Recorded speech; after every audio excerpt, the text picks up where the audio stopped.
Okay, so good morning. First of all, I'd like to thank the organizers for inviting me to give this lecture. And I'm going to talk about Parkinson's disease in advanced stages. I have to say that when I was invited to give this lecture and I proposed this title, I didn't know that Jaime Kulisevsky was going to talk just before me, and the topic was going to be cognitive impairment in Parkinson's disease. That is one of the major aspects we face in advanced Parkinson's disease. So I've modified a bit my presentation, and I'm going to talk about cognitive impairment and dementia because it's almost impossible to talk about advanced Parkinson's disease without touching this important aspect. But I'm going to talk also about other features that are very important in our patients with advanced Parkinson's disease. So, having said that, the talk is going to have three parts. In the first part, I'm going to talk about what we think that today is advanced Parkinson's disease, because this is a dynamic concept. Advanced Parkinson's disease is not nowadays the same that advanced Parkinson's disease only 2 decades ago.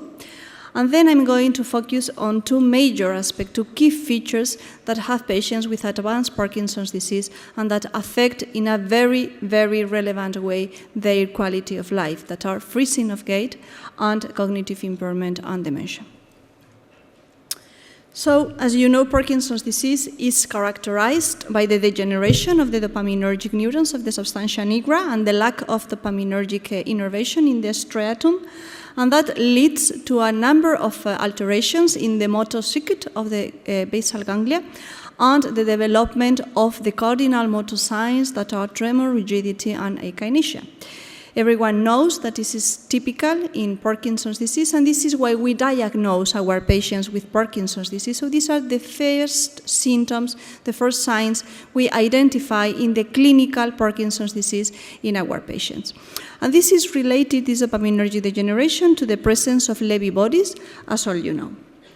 But as the disease progresses, there is a number of changes that are not only in the dopaminergic system. Of course, Parkinson's disease is characterized by a higher severity of the motor signs as the disease progresses that are due to the continuous dopaminergic degeneration, but also there are other neurotransmission systems that degenerate since the beginning of the disease, but as the disease progresses, the degeneration in these neurotransmission systems is also greater.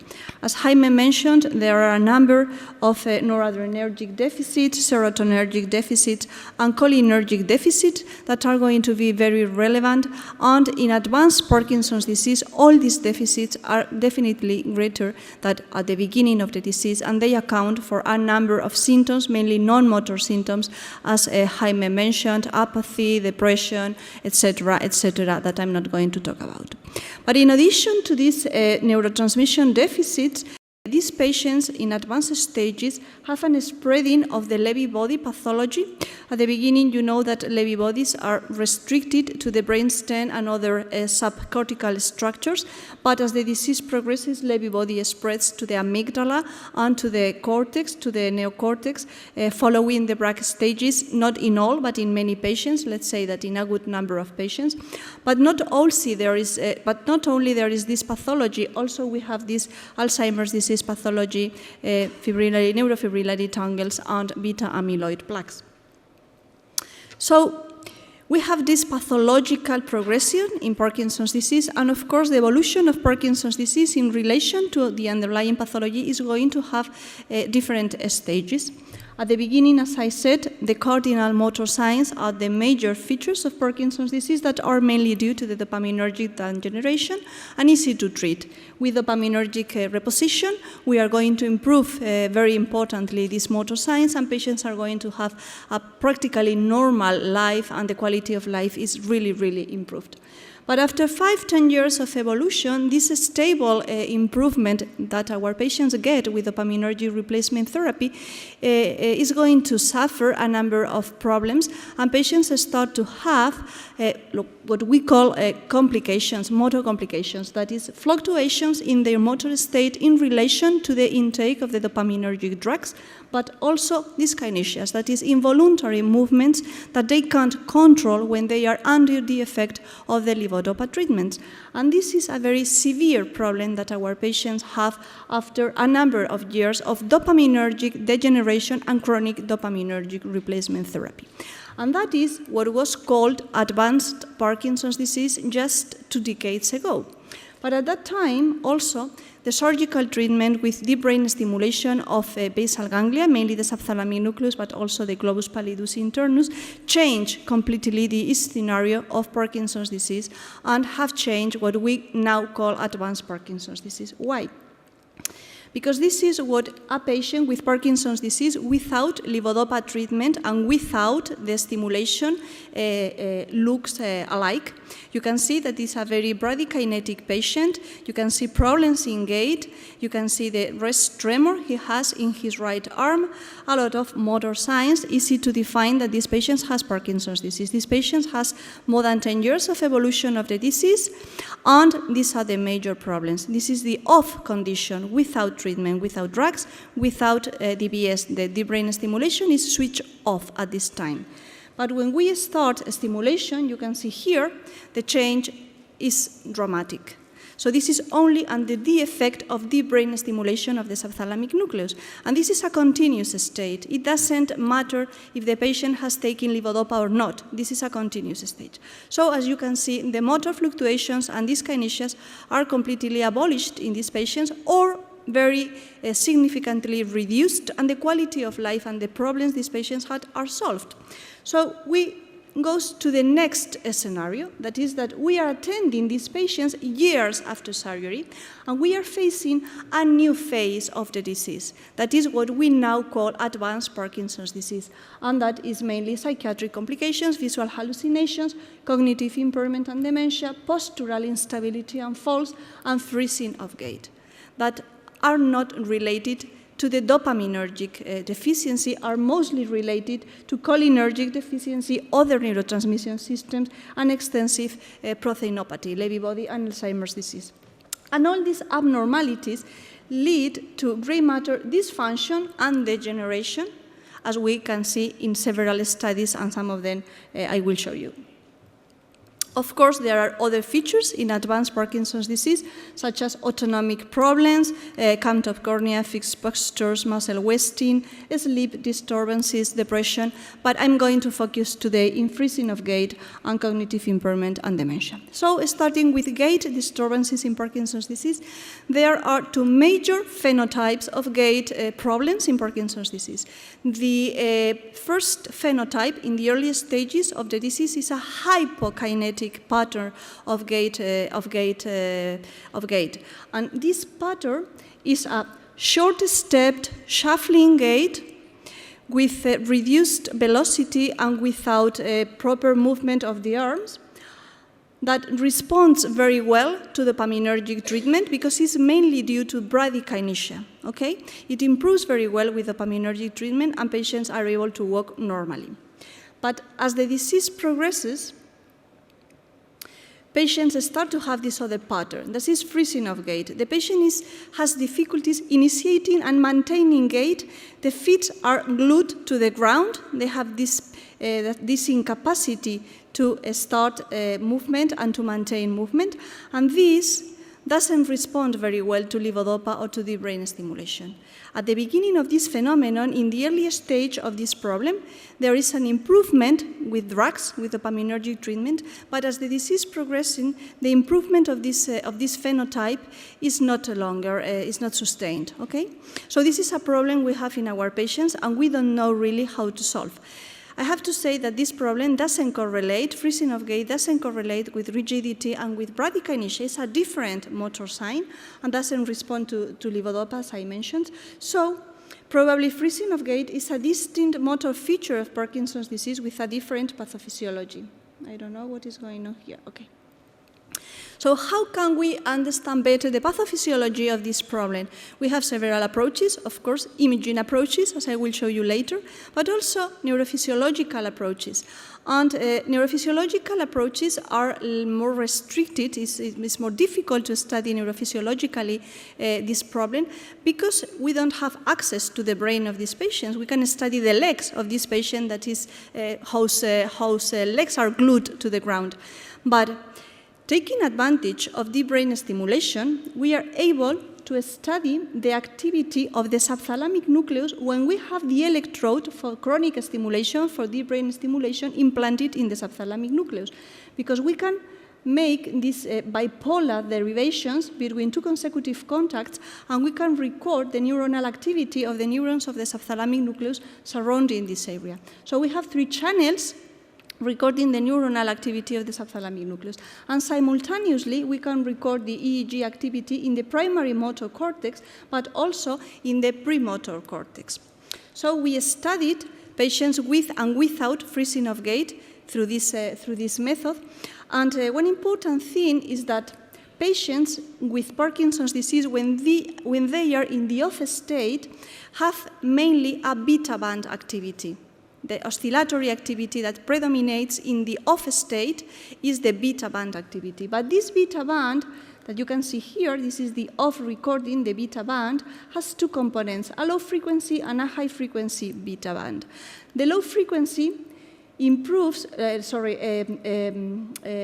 almost suppressed with dopaminergic treatment, while the high frequency is not modified with dopaminergic therapy or is very mildly modified. And in addition, low beta activity correlates with the severity of rigidity and bradykinesia. So this is an activity that is almost suppressed with dopaminergic therapy and correlates with motor signs that improve with dopaminergic therapy, whereas this activity, that is the beta high, the high frequency of the beta band, doesn't correlate with rigidity and bradykinesia and is not suppressed with dopaminergic therapy. So we thought that probably freezing of gait might be related to this high beta activity. And we studied specifically these 2 activities of the beta band, these 2 frequencies of the beta band in patients with freezing and without freezing of gait that had been operated with subthalamic stimulation. There was no difference in the lower beta activity. The one that is related to rigidity and bradykinesia was the same in both groups, but there was this difference in the high beta activity. Patients with freezing of gait have a higher power in this high beta activity than patients without freezing of gait. Those patients still had a degree of response in freezing of gait with dopaminergic therapy. And when they respond to dopaminergic therapy and there is a reduction in the severity of freezing of gait, there is also a reduction in the power of the high beta band activity. In contrast, patients without freezing of gait don't change their power in the high beta activity, and of course it is different between the 2 groups of patients. So there was this difference in the high beta activity in patients with and without freezing of gait, and we studied also if there was a coherence between this high beta activity in the subthalamic nucleus and the high beta activity recorded simultaneously in the EEG. This oscillatory activity is coherent, what is taking place at the same time in 2 different structures, and we analyzed if there was this coherence and in which electrode this coherence was maximal. And we saw that high beta activity was coherent with the activity recorded only in the electrode in the part in the C set that is here in the middle part of in the medial part of the primary motor area that represents the leg area, but also records activity coming from the supplementary motor area, premotor aspects, and the cingulus, that is a cognitive element, as Jaime said, related with apathy, with attention, with the executive function, and with this kind of cognitive functions. In contrast, the low beta activity that we recorded in the subthalamic nucleus and that was related with rigidity and bradykinesia was coherent with the low beta activity recorded in this area, that is in the lateral part of the primary motor cortex that are the regions representing the arm. One important thing is that executive function is very related with gait in normal people. If you have an overload in executive function, you are not going to be able to walk as quick or as precisely as you walk without this overload in the executive function. And there are many diseases in which frontal lobe dysfunction occurs with this executive syndrome and with freezing of gait. And it's known that patients with Parkinson's disease and freezing of gait usually have a dysexecutive function. So we saw if these patients also had this problem, and it was the case. Patients with freezing of gait have worse executive function in 2 tests of executive function. Very importantly, in semantic fluency test, that, as you remember, was one of the predictors of dementia in the Williams-Gray study. That is a very classical and important study. So we found that not only these patients were different from the cognitive point of view only in the executive syndrome, they don't have any other difference in the cognitive domains, but also this dysfunction correlated with the high beta power, with the power in the high beta band. Okay? So this is important because we have a relationship between an executive function and a cognitive function, a motor function, both in advanced Parkinson's disease, both interrelated in this specific problem. What are the imaging studies telling us about freezing of gait? Okay, if we look to the brain matter atrophy, to the gray matter atrophy and to the DTI studies, there are some studies showing that there is an atrophy in the frontal and parietal cortex. Interestingly, in the left side, this is going back to the laterality that yesterday we saw for the MCI patients in the Vallecas study. And there was also a correlation between the atrophy in these regions and the severity of freezing of gait as evaluated with a typical scale of freezing of gait. Not only in the cortex there is this atrophy, also in the PPN, the pedunculopontine nucleus, that belongs to the mesencephalic locomotor region, that is a key structure in the automatic gait, there is an atrophy, and also DTI has shown that there is a reduction in the white matter density of fibers that are arising from the right pedunculopontine nucleus. So there are structural alterations in regions that are involved in gait, frontal regions, parietal regions, but also in the mesencephalic locomotor region, not only in gray matter, but also in structural connectivity. Going to functional studies, there are some interesting functional studies that has been conducted in these patients, and this is an interesting study that using a virtual imaging paradigm, patients have to arrest or have to walk while they are being scanned. They have been scanned, and there is a bolt activation and deactivation during the contrast of motor arrest and walking in these patients. You can see here in blue the areas that are deactivated, that are the caudate, basal ganglia, okay, and the sensory motor cortex. You know that the caudate is the striatal structure receiving projections from the frontal areas, not the primary motor cortex, but the anterior areas of the frontal cortex. And there is an increase in connectivity in the left dorsolateral prefrontal cortex and posterior parietal region and the insula, probably as a compensation of this problem that patients have to initiate and maintain gait. They try to override this problem, activating some parallel circuits, and it is known that based on external clues, patients with freezing of gait can improve freezing of gait, probably using these alternative pathways.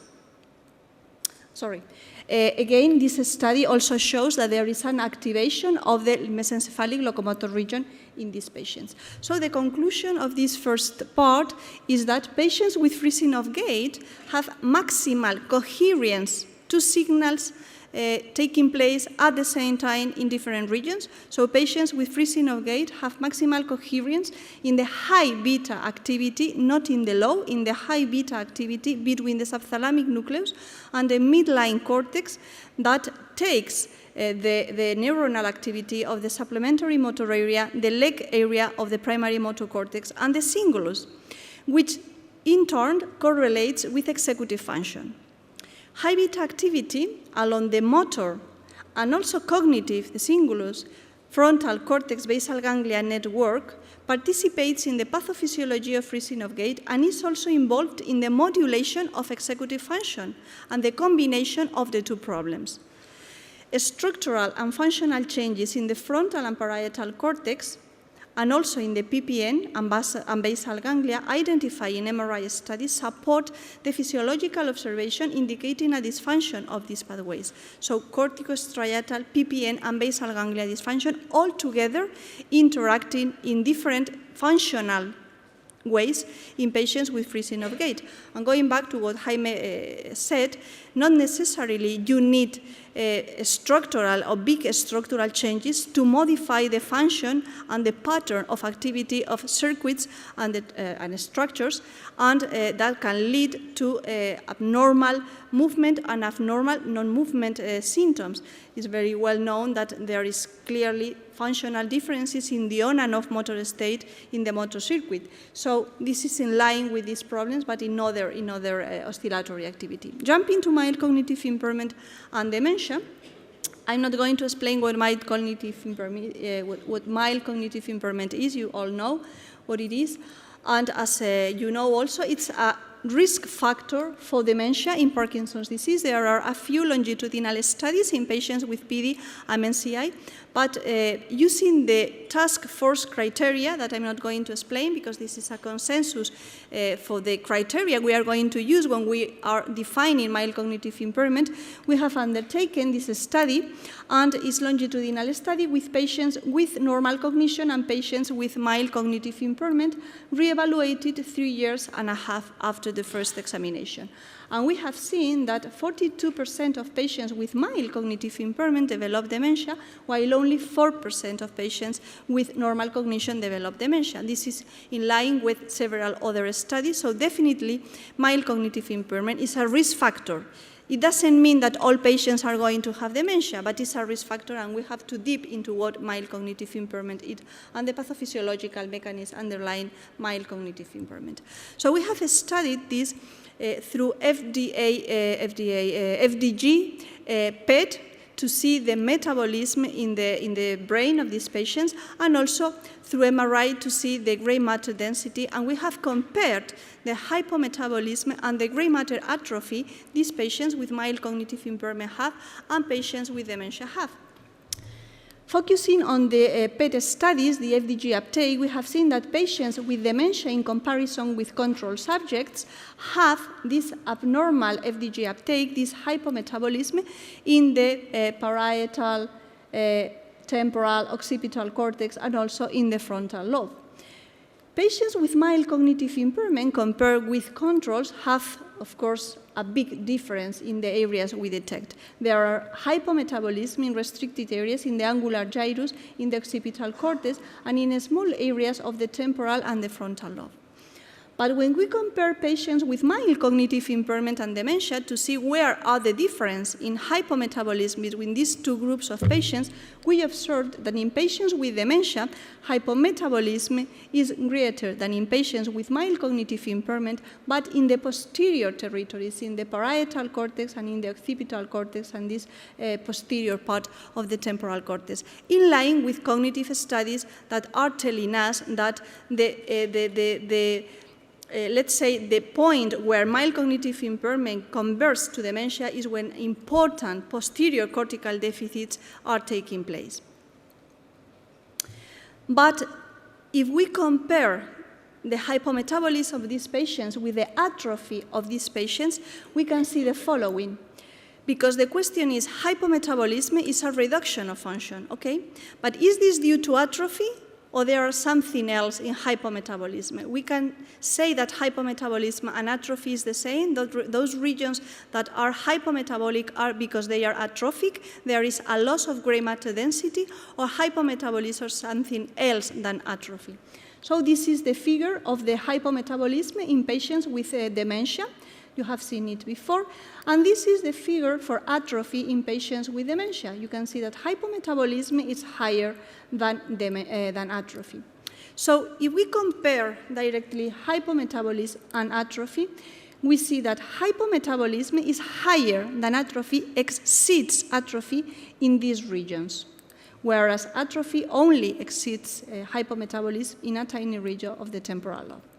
So definitely hypometabolism doesn't coincide with atrophy areas all the time. There are some areas where they coincide, but there are some areas where they don't coincide. The patient doesn't have atrophy, but has hypometabolism. When we do this in patients with mild cognitive impairment, we have here the hypometabolism, as I showed you before, and here we have the atrophy pattern. Again, we can see that these patients have less atrophy than hypometabolism, and of course, both of them are lower in patients with mild cognitive impairment than in patients with dementia.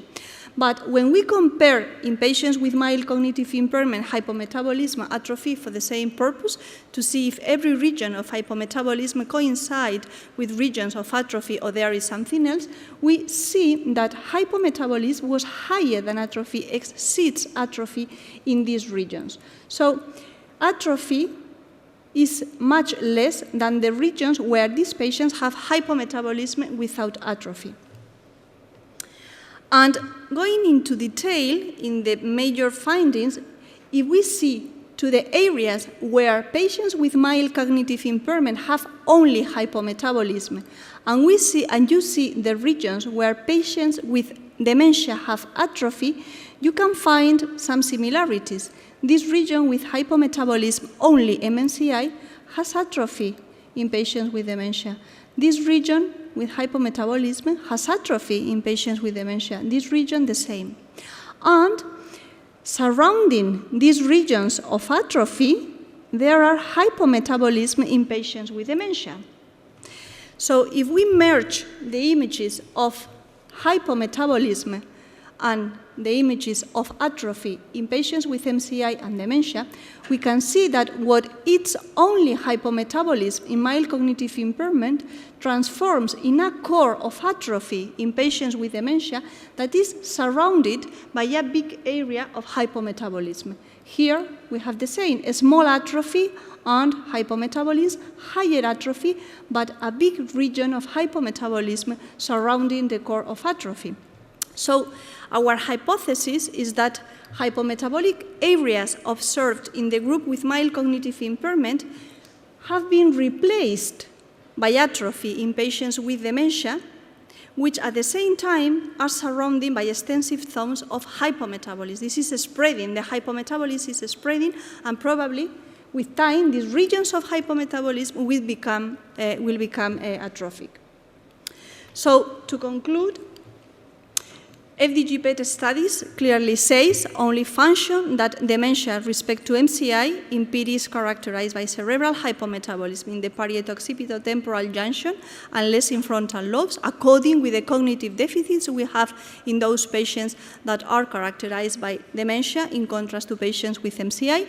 But when we compare the two techniques, FDG and MRI, in PD and MCI patients, what predominates is a hypometabolic state, a dysfunctional state. There are few areas of atrophy, whereas in PDD patients, these hypometabolic areas observed in the group of MCI have been replaced by areas of atrophy which were surrounded by extensive areas of hypometabolism.